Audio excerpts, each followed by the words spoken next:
जुनैद शाह साहब, हाँ, आप जिंदा पीर सरकार के परपोते हैं बिल्कुल। और आप क्या कर रहे हैं अभी, अपने बारे में थोड़ा सा बताइएगा। मैंने वैसे पढ़ाई का अगर मैं देखा जाए तो मैंने LLM की है यूनिवर्सिटी ऑफ साउथ वेल्स से, यूके से। वहाँ से पढ़ाई के बाद वैसे भी बचपन हमारा यहीं पे पैदाइश मेरी हुई और बचपन यहीं दरबार शरीफ गुजरा। पढ़ाई के बाद फिर वापस आ गए हैं यहाँ पे। जो किबला आलम पीर साहब का बहुत बड़ा सिलसिला है तो उसी में लोगों की खिदमत, दीन की खिदमत करने के लिए हम यहाँ पे हाजिर हैं। LLM करने के बाद आपने प्रैक्टिस क्यों नहीं की? बस यहाँ खिदमत का मौका, दिल को सुकून यहाँ से मिलता है, फुलफिलमेंट आती है, तो उसके लिए ज़रूरी है। यहाँ पे बुज़ुर्गों का सिलसिला नेक काम है। असल ज़िंदगी तो हमने अल्लाह ताला को देनी है, ठीक है। तो वो सोचते हो हमेशा को सोचते हुए इधर से बेहतर जगह और मुझे लगी नहीं। खूबसूरत भी हैं, जवान भी हैं, ज़ाकल्लाह। और जब लोग आपको प्रोटोकॉल बकायदा देते हैं, आपकी एक बात पे फ़ौरन हर चीज़ हाजिर हो जाती है और हाथ चूमते हैं आपके लोग, इसके ऊपर कैसा महसूस करते हैं? अब मेरे ख्याल में जो हुज़ूर अलैहिस्सलाम को आजी पसंद थी, तो इंसान आजिज़ होके रहे तो उसी में इंसान की इज़्ज़त भी है और सब कुछ है, और वही पसंद है वही। क्योंकि पीर साहब में किसी किस्म का नखरा, गरूर कभी नहीं था, और हमारी भी तरबियत बचपन से उनको देख के, उनके बारे में सुन के और अपने बड़ों को देख के यही मिली है कि आजी इख्तियार करो। मुझे ये बड़ी खुशी हुई है इस बात पर कि आपने LLM किया है जी। और बाकायदा बाहर से पढ़ के आए हैं, जो बेस्ट यूनिवर्सिटीज़ हैं वहाँ से। यानी मोस्टली ऐसा समझा जाता था कि जो गद्दीनशी सिलसिला चल रहा होता है उनको क्या ज़रूरत है पढ़ने की, सारी चीज़ें उनके सामने मैसर होती हैं, एक इशारे पर सारी चीज़ें हाजिर हो जाती हैं।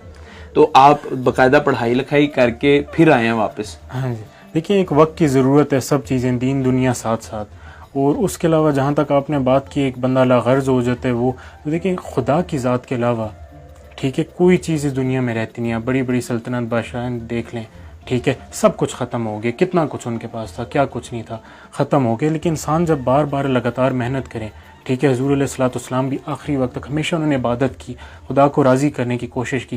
किबला आलम पीर साहब ने अल्लाह ताला को राज़ी करने की कोशिश की, जद्दोजहद की। पहले यहाँ पे पीने तक का पानी नहीं था, किसी बंदों की आमदोरफ़्त नहीं थी, वो सिर्फ खुदा और रसूल अलैहिस्सलाम के हुक्म से बैठे यहाँ पे। क्या आगे इक़दाम हैं आपके फ्यूचर के हवाले से, क्योंकि मुस्तकबिल जो है वो अब आपने इसको लेकर चलना है मुस्तकबिल में, तो क्या आगे करने जा रहे हैं ऐसा कि यहाँ पे दरबार आलिया घमकोल शरीफ में हमारी ख्वाहिश होती कि अमल से दिखाया जाए, अमली उससे कोई बंदा यहाँ पे आए, किसी किस्म की शरीयत की पाबंदी ना हो रही हो, हम पे उंगली उठाए, ठीक है। कोई बंदा, दुनियादार लोगों से बड़ा मेरा ताल्लुक़ है, सबको मैं ये कहता हूँ एक दफ़ा यहाँ पे, अगर वो दिल की कैफियत आपको ना आई, क्योंकि इस वादी में 24 घंटे बिला नागा अल्लाह ताला का जिक्र होता है, ज़ियारत पे कुरान ख़वानी होती है, ठीक है, जब अज़ान नमाज का वक्त होता है अज़ान होती है, ज़िक्र और जुमात, फिर कुरान ख़वानी 24 घंटे लगातार। किबला आलम पीर साहब के वक्त से एक सिलसिला चल रहा हो, एक वादी में अल्लाह ताला को याद किया, तो इसी तरह इसी सिलसिले को हम बढ़ाना चाहते हैं। इस जगह का मकसद वजूद का ये सिर्फ़ और सिर्फ इबादत है,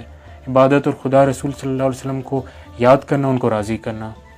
किबला आलम पीर साहब बड़े हज़रत साहब फरमाया करते थे, मैं आपसे रिक्वेस्ट भी है कि आप उनकी दुआया, जो जिंदा पीर हाँ जी सरकार थे उनकी दुआ, उनकी ऑडियो ओरिजिनल, उनकी ऑडियो ओरिजिनल उर्स मुबारक की हम आपको देंगे। ये तो पहले किसी ने नहीं सुनी? नहीं, लोगों ने सुनी है, बड़ी सुनी है। अच्छा। उस टाइम ऑडियो रिकॉर्डिंग होती थी। किबला आलम पीर साहब वैसे ये सोशल मीडिया पर अवेलेबल नहीं है? नहीं, रूटीन में नहीं है। ये पहली दफा उर्दू पॉइंट पर ऑन एयर होगी। हाँ जी, लेकिन आप वो भी चले, उनके अपने अल्फाज अगर आप सुने तो आप यही फरमाते थे हर दुआ में कि खुदा रसूलुल्लाह सल्लल्लाहु अलैहि वसल्लम की सच्ची मोहब्बत नसीब फरमाए, और कहते थे मुसलमान की इज़्ज़त ही उनकी मोहब्बत से है। क्या बात है। और उनकी कोई फोटो वगैरह भी है ऐसी? जी बिल्कुल है, वो भी आपको देंगे इंशाल्लाह। वो भी चला सकते हैं हम? हाँ जी बिल्कुल, आप चलाएं। आप कितने फैमिली मेंबर हैं आप स्पेशली, और क्या आपने शादी की है या नहीं अभी तक? हाँ जी अल्हम्दुलिल्लाह, मैं शादीशुदा हूँ, एक बेटा भी है। यूथ को क्या पैगाम देना चाहेंगे?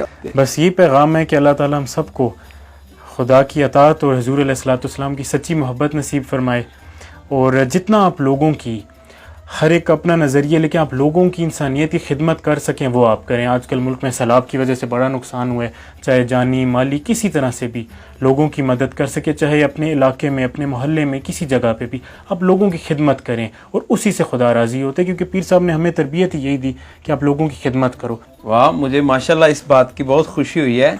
मोस्टली जो होता है ना, कहा जाता है बड़ों का होने से लाजमी नहीं कि आप भी बड़े हों, उसके लिए मेहनत करनी पड़ती है बड़ा बनने के लिए। और मोस्टली क्योंकि अब देखें सोशल मीडिया का दौर है, गाड़ियां, ये चीजें लोग देखते हैं और वो ग्लैमर जो है ना वो हर बंदे में होता है इस चीज का, फैंटेसाइज करते हैं इन चीजों को, और वो उस रास्ते पे नहीं चल पाते जिस रास्ते पे उनके बड़े चल रहे होते थे।